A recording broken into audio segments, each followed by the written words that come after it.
5 minutos nos separan de las 9 de la mañana. Nos metemos en uno de los principales temas de actualidad que tiene que ver con la situación sanitaria y con la pandemia.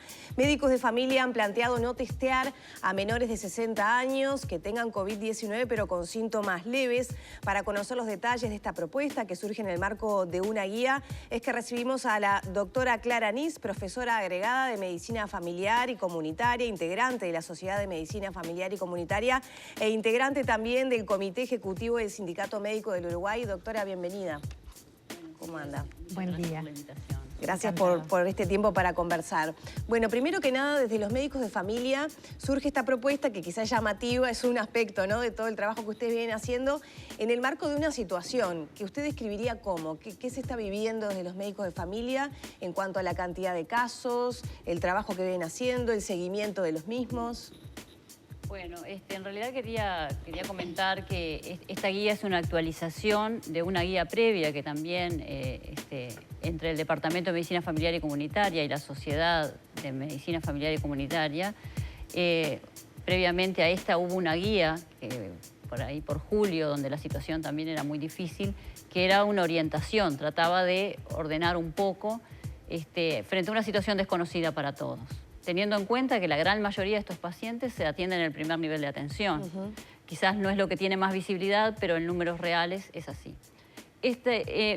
Pasó, todos conocemos la evolución, cómo fue. En enero hubo esta explosión y frente a esta nueva situación, que habían 70.000, 60.000, 80.000 casos, con el agregado de que habían 2 años de trabajo intenso, con mucho agotamiento de los equipos y en un momento donde se prioriza las licencias.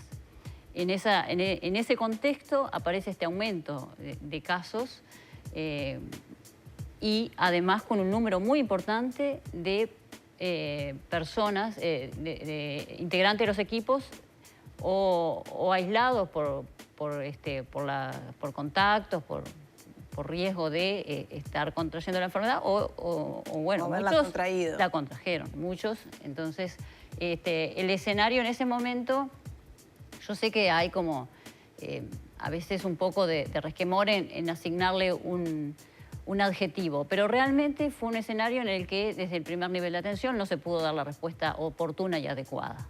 Estaban las líneas de teléfono ocupadas todo el tiempo, las personas que querían acceder a una consulta no podían ingresar, no pueden ingresar.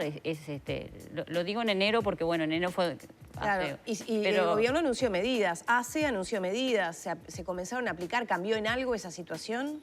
Claro, lo que pasa que fue todo muy rápido, entonces lo que nosotros tratamos de trabajar en esta guía fue, bueno, ¿qué hacer frente a esta gran cantidad de casos? ¿Cómo optimizar? Porque a veces estamos invirtiendo tiempo en atender a un paciente que tiene síntomas leves y eso quita tiempo y conspira contra la atención y quizás la identificación y atención adecuada de otro paciente que sí requiere con COVID o no COVID, sí, ¿no? Porque no es todo COVID. Esa propuesta de tamizar, ¿no? De que tengan prioridad las personas con comorbilidades o mayores de edad. Ahí está. Nosotros esta guía también, que la trabajamos desde la sociedad y el departamento de Medicina Familiar de la Facultad de Medicina, esta guía como que tiene 3 grandes puntos, ¿no? La organización del primer nivel de atención, la gestión no puede ser un caos, no puede estar desorganizado, no puede...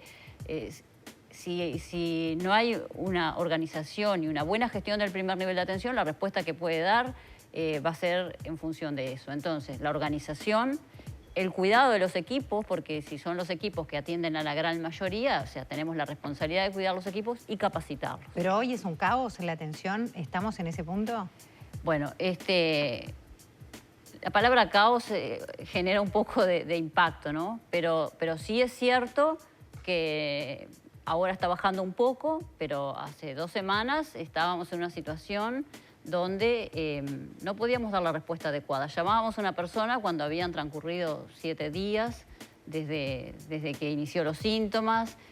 No podíamos llegar en tiempo oportuno. Y bueno, de alguna manera fue como que se desbordó. El primer nivel de atención no pudo dar respuesta a esa gran cantidad. Por eso tratamos de organizar y clasificar y priorizar a quién debíamos atender. Eso surge en esta guía. Esta guía de alguna manera es respuesta a una falta de organización de las autoridades o de quienes deben tomar las decisiones. Claramente, a ver, el Sistema Nacional Integrado de Salud prevé el desarrollo del primer nivel de atención, prioriza la atención primaria y eso en lo declarativo está bien, nadie lo niega y siempre vamos a escuchar que hay acuerdo en eso. Pero priorizar realmente implica que los recursos sean los adecuados, que sean calificados para eso. La atención primaria el primer nivel de atención tiene funciones específicas que no las puede cumplir otro nivel de atención y que si no se cumplen acá, el proceso de atención se ve alterado. Digo un ejemplo, por ejemplo, muchas veces hay un funcionario, un integrante de un equipo, una nurse, un médico que trabaja en CTI y está agotado porque el trabajo en la salud agota y muchas veces dice, bueno, que vaya al primer nivel, que ahí es todo más sencillo y en realidad es una complejidad distinta, muy distinta a la del CTI, pero quien no tiene la formación para trabajar en el primer nivel de atención comete errores porque tiene formación específica, así como alguien que nunca trabajó en un CTI, un día va a un CTI y comete errores como...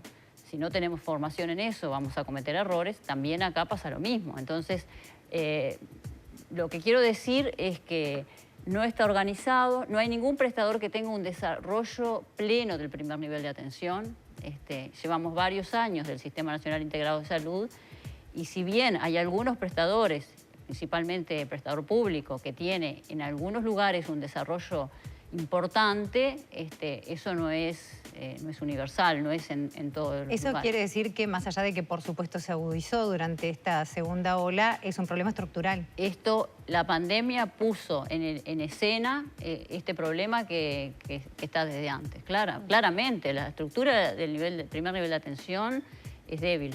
Pero las medidas que se tomaron ahora, como decía Lore, van más tendientes a solucionar este cuello de botella y no a lo estructural. Claro, lo que pasa es que eso lleva tiempo, lleva planificación y lo ideal es que sea de todo el sistema. No es que un prestador lo hace de una manera, otro prestador lo hace de otra. Lo hago cuando puedo, lo hago con los recursos que me van sobrando, En realidad hay que entender que es una función específica, que tiene especificidades que le son propias y que si los integrantes de los equipos no tienen esa formación... Con respecto al tema COVID también está, usted lo decía, el tema de llamar a alguien con síntomas 7 días después, pero también una vez detectado el COVID positivo, prácticamente no se hace seguimiento. Y es muy difícil hacer seguimiento. O sea, sigue siendo... ¿Cuál es la situación ahora? ¿Se está pudiendo llamar en tiempo y forma? ¿Se está pudiendo hacer ese seguimiento? ¿O seguimos igual que en enero? No te digo que sigamos igual, pero no estamos en la situación ideal. Han bajado los casos, ha bajado un poco la demanda, pero seguimos con déficit. La gente sigue... También está lo de que la gente quiere saber ya si tiene o no tiene, entonces frente a la sospecha, aislamiento. Y bueno, si el diagnóstico y si no hay síntomas de alarma, la recomendación es aislamiento y si tiene indicación de testeo, testearlo y si no, cumplir cumplir todo el aislamiento como lo dice la pauta del Ministerio del 19. Sí, lo que pasa es que usted sabe que sin el positivo es muy difícil certificarse y estamos hablando también de que uno no puede decir yo me aíslo porque lamentablemente es como también una cadena, ¿no? Lo de la certificación lo tuvimos en cuenta y entendemos que es así, pero bueno, quizás haya que generar algún mecanismo para que eso se garantice. Bueno, de hecho se está haciendo, pero necesita el positivo, entonces sigue siendo un círculo. Pero la propuesta que tenemos, nosotros entendemos que entre el beneficio de que alguien se aísle supera el costo que tendría, o sea, porque por COVID, si uno tiene una infección respiratoria que no es COVID, tiene una cantidad de días, si es por COVID es unos días más. Nosotros entendemos que si no es posible testear, porque es mejor asumir ese costo de esos días más y que se certifique aún sin el testeo. Porque... Claro, el tema es que si la persona no accede al médico, no existe certificación ni por COVID ni por otra cosa, porque convengamos que el sistema está estresado para COVID y para todo. Entonces, esto sigue siendo un problema estructural de que no podemos disponer de un médico para hacer esa consulta. ¿Es algo especialmente por la situación de COVID? No, el COVID lo exigió, o sea, lo puso estresó la situación, pero porque no es solo lo agudo. Nosotros lo ideal es poder resolver todos los problemas de salud. Claro, no hay cosas que no me están quedando claras. ¿Dónde está el problema hoy en día? ¿En el seguimiento médico que me llama si soy positivo o en el testeo? Porque son dos factores importantes del manejo de la pandemia, ¿no? Tenemos el testeo rápido, tenemos el PCR y el seguimiento una vez que doy positivo o que, bueno, estoy presentando síntomas. ¿Dónde está la dificultad? Bueno, están los dos, o sea, porque el testeo surge de un acto médico, ¿no? De una indicación. Debería ser así. Pero el problema está en los dos. Está siendo difícil para los dos, en las dos instancias. Lo de la certificación debe garantizarse porque la gente tiene que tener el derecho a eso, ¿verdad? Pero bueno, por eso la pauta también propone organizar, ¿no? Organizar un equipo consultante, un equipo de triage, donde se pueda acceder los recursos en distintos... Claro, yo igual puedo llamar a mi prestador y decir tengo fiebre y me duele la garganta y no voy al trabajo y no me hisopan porque soy menor de 60 y quién corrobora que efectivamente yo... Pero tenemos que priorizar, o sea, también tenemos que creer, ¿no? Yo entiendo lo que decís, pero también si yo te hisopo, si yo destino recursos a eso, quizás...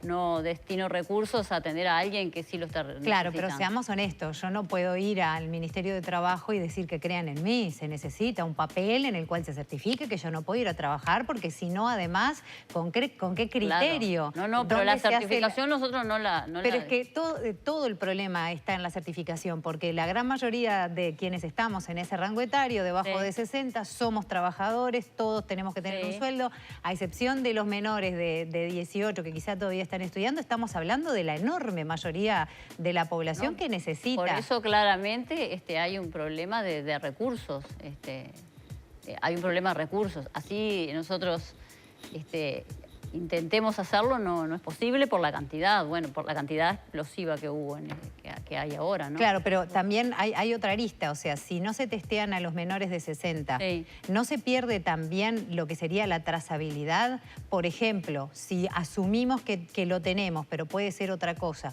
y hoy o mañana tengo una consecuencia grave de mi salud, no tengo la certeza si lo que tuve fue COVID o no. ¿Cómo hacemos, cómo unimos esos puntos? ¿Cómo sabemos por qué eso me pasó? ¿Cómo sabemos si fue por COVID o capaz que tuve una gripe o capaz que me dolió la cabeza? ¿No se hace un poco también como un cheque en blanco para ver qué es lo que va a pasar? De hecho, no lo estamos haciendo. Entonces, de hecho, no lo estamos haciendo. Hay gente que ha transcurrido su enfermedad sin poder tomar contacto con el sistema. Entonces, pero no como norma, por día, hasta ayer habían, hasta hace no mucho, 10, 12 mil casos y hasta ahora sabéis que sí lo sabían. Si no se testea a los menores de 60, perdemos esa información. Sí, igual hay gente que no se ha podido testear. Hay gente, pero no es la norma. Claro, pero la realidad ya está instalada. Nosotros, la propuesta es una propuesta de discusión. Pero esto es real, o sea, que se pierde esa información si dejamos de testear menores de 60... Sí, igual ya toda la información no la tenemos. Y también es... Pero todo el trabajo, usted me está diciendo que todo el trabajo que hace el Instituto Pasteur, todo ese seguimiento... No. Claro, esa información sí está ahí, es en base a los positivos, es en base a saber qué cepa tiene cada uno, todo eso es en base al positivo. No estamos diciendo dejar de testear, estamos diciendo... en realidad no hay mucha diferencia con lo que está actual, es dejar de testear a los grupos que no tienen factores de riesgo, que no son integrantes de comunidades cerradas, que no son trabajadores de entes esenciales, que no son ni policías, ni de trabajadores de la educación, ni de los entes públicos, ni de los equipos de salud. O sea, dentro de todos esos hay muchos que sí, pero... Estamos hablando de la persona que no tiene factores de riesgo, que no tiene síntomas o tiene síntomas leves, y que no tiene riesgo de generar un nuevo brote. Claro. Y para conocer los beneficios que esto traería, usted lo exponía en cuanto a los testeos, ¿no? Sí. Aflojar un poco ahí. Pero ¿qué pasa con el seguimiento? ¿Esa persona tampoco tendría seguimiento? Sí, no. Pero ahí entonces no se afloja el trabajo intenso de los médicos que están con dificultades para seguir pacientes, porque... Bueno, por eso son dos problemas distintos. El seguimiento hay que hacerlo y en la guía está pautado qué días hacer la llamada por teléfono, y eso será llamada por teléfono. Esto también trae la telemedicina como herramienta porque es algo a lo que tenemos que apelar. Pero será llamada por teléfono y será visita en domicilio y será derivación a otro nivel de atención si lo requiere. Decir no testear no es decir no aislar y no es decir no hacer seguimiento. Y resuelve un poco, pero el problema es estructural. Sí, porque también el gobierno anunció que están llegando 500.000 test en las últimas horas. Sí, entonces tampoco es un tema de falta de test. No, falta de test por eso, es un tema de la logística de la salud. Porque en el fondo uno se pone en abogado del diablo y lo sé, pero es necesario. Uno dice, pero che, ¿no estaría mucho mejor que esto se pudiera solucionar y que todos pudiéramos tener un poco más de certeza? Porque es distinto cuando uno es médico que conoce un poco más la información, que yo me pongo en el lugar, uno mismo que maneja tanta información se asusta, se preocupa, porque va más allá de lo laboral. Y si contagio a mi abuela que tiene 99 y por algún motivo no se pudo... Es que no, pero ese es el problema, porque que yo no me testee no quiere decir que voy a estar con mi abuela. Si tengo síntomas y no tengo riesgo, no me puedo testear, pero sí me voy a aislar. Quien se quede con la abuela, entonces es necesario testearse por eso, pero son las situaciones que pasan. Claro, pero eso, mira, hay un problema también muy importante que es la comunicación oportuna a la población, comunicación clara. Y eso que me decís, lo entiendo, si no hay quien se quede con la abuela. Y si tuvieras COVID, ¿quién se iba a quedar con la abuela? O sea, hacés de cuenta que lo tenés y te aislás y no te quedás con la abuela. Tengas el test o no lo tengas. Eso es importante. Una cosa es que no haya testeo y otra cosa es que no haya aislamiento. Nosotros proponemos que sí haya aislamiento y que no se quede con la abuela. O sea, testeo no, aislamiento sí y seguimiento sí. Pero el tema del seguimiento y digamos, ese colapso o sobrecarga del sistema, eso no cambiaría. Eso no se resuelve con lo del testeo. O sea, bueno... Por eso esta propuesta va solo... Un poco sí, porque los test no son automáticos, los hacen... Hay recursos humanos que hacen... En eso sí, pero en el seguimiento, el seguimiento... ¿Esta propuesta ha sido presentada al Ministerio de Salud Pública? ¿Ha habido respuesta? No, en realidad, esta propuesta que es del Departamento de Medicina Familiar y Comunitaria y la Sociedad, no la presentamos, la estamos trabajando, pero la sociedad científica sí, se reunieron con el Ministerio de Salud Pública y hubo un diálogo, no ha sido presentada como una propuesta oficial. ¿Pero lo va a hacer? Y sí, la idea es que sí. ¿Está previsto una reunión para eso? ¿La han solicitado? No, tendremos que comunicarnos para ajustarla, ¿no? Porque también es una propuesta de la sociedad que tenemos que acordarla internamente y bueno, esa es la idea. Pero principalmente esta guía... Ya les digo, lo del COVID es un emergente, pero enfatiza mucho en la gestión del primer nivel, en el cuidado de los equipos y en la capacitación. En lo estructural que digamos que subyace. Una cosa que no quería dejar de comentarle, porque mientras hablamos están llegando bastantes mensajes con algunas dudas y la principal que están planteando son problemas de seguimiento. De personas incluso que están atravesando el COVID con síntomas importantes, que están pasando mal y que reclaman, nos dicen en producción que nadie los llama. Claro, es eso, nadie lo llama. Y llaman y están siempre los teléfonos ocupados, o sea... Pero ahí el tema es que estamos hablando de personas que sí tienen el positivo, pero uno piensa, como usted decía, supongamos que no se va a testear a nadie, pero que si los síntomas graves están presentes, tendría que estar el seguimiento. Entonces ahí estaríamos en la misma.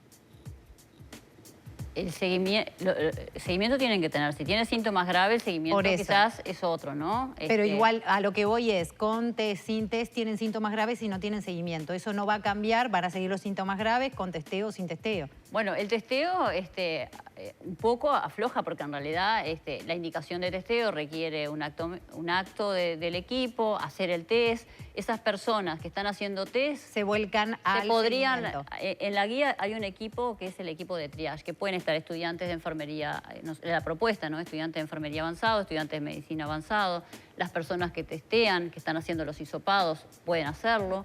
Entonces podría ser una reorientación de esos recursos para poder tomar contacto con las personas que están transcurriendo la enfermedad. Doctora, ya tenemos que ir cerrando, pero bueno, nos van pasando diferentes mensajes que vienen de la audiencia. Obviamente se comunica el que está molesto, el que no le hicieron seguimiento. Sí, claro. Y también hay muchos casos, y me consta, de personas que tienen comorbilidades, porque la lista de comorbilidades es muy común en Uruguay, ¿no? Sí. Sobrepeso, hipertensión... bueno, muchos factores que hablamos muy seguido de la alta prevalencia que hay, ¿no? Sí. A esos pacientes no les están haciendo un seguimiento especial. Es más, no están dentro de los registros de los prestadores como personas de especial riesgos, ¿no? Salvo que tenga una condición cardíaca o algo particular más allá de aquello que muchas personas padecen en su vida, digamos, normal, ¿no? Como estos factores que mencionábamos. ¿Qué está pasando con esos pacientes? Bueno. De hecho, hay una televidente que se comunicó diciendo que se están sintiendo mal, que tienen muchas comorbilidades y que la mutualista los está tratando como un paciente común y corriente. Eso es lo que, cuando yo decía la organización y el pienso del primer nivel de atención, nosotros, ¿cómo se está haciendo? Se está haciendo así, mal, ¿tá? Pero ¿cómo se podría solucionar? El primer nivel de atención se debería organizar en función de equipos de referencia o médicos de referencia. ¿Qué quiere decir eso? Que yo soy tu médica de referencia y sé qué morbilidades tenés y tengo mi población a cargo. Entonces, si tengo mi población a cargo, conozco cuáles son las patologías que tiene mi población, los problemas que tiene cada uno. Es la atención individualizada, a medida de cada persona. Entonces, eso a mí me permite priorizar y sé que tú tenés COVID y tenés una enfermedad crónica y tú tenés COVID y no tenés, entonces te voy a llamar a ti. Pero tengo mi población de referencia. ¿Y eso no está pasando? Eso no pasa, no está pasando, no. Eso es parte de lo estructural, que cuando decimos que no hay un primer nivel de atención priorizado, antes, digamos, no pasaba, no pasó nunca en todos estos años del Sistema Nacional Integrado de Salud. Este es el gran beneficio de tener la población referenciada. Sé dónde vive, sé qué recursos tiene, sé que tiene hipertensión, pero tiene apoyos. Sé que no tiene nada, pero no tiene ningún apoyo y tiene mucha otra vulnerabilidad social. Y sé a quién tengo que priorizar a la hora de que llamo a este primero y a este después. Eso no se resuelve en 2 meses, eso hay que pensarlo a largo plazo. Claro. Y la última, ¿ya están viendo signos de que está empezando a descender la ola de Omicron, como publicó el doctor Medina en Twitter ayer? Bueno, sí, los números por ahora viene descendiendo. Si me decís, hubo un alivio en la atención, y no, porque también tenemos un atraso.